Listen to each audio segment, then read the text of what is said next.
তো গাইস আমি চলে এসেছি ফাইনালি আম বাগানে। তো আম বাগানে কি করে আম জাব দেয় সেটা দেখাবো। তো এটা হলো জাব ঘর আর আম বাগান দেখতে পাচ্ছ।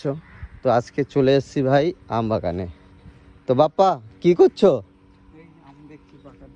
পাকা আম দেখছো দাদা? এখানে কি এটা কি পাকাই আম না এখানে জাব দিয়ে পাকা করবে না একদম চলে যাবে মার্কেটে?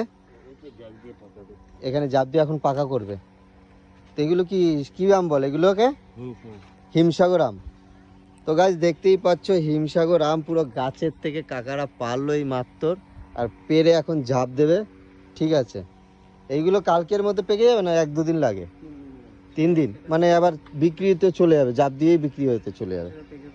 তো বিক্রি মানে জাপ দিয়ে মার্কেটে চলে যায় এখন পুরো সাজাচ্ছে। আর এটা তো গোডাউন দেখতেই পাচ্ছ, পুরো আমের গোডাউন।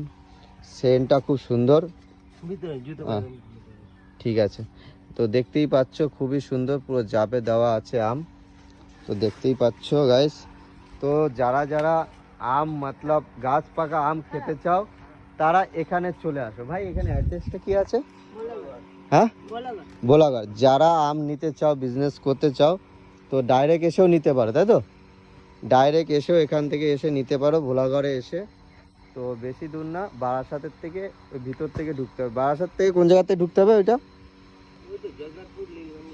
জগদলপুর। ওখানে এসে ঢুকে গেলেই তুমি বুঝতে পারবে। তো লোকেশনটা আমি দিয়ে দেবো, বলে দেবো ভিডিওটা।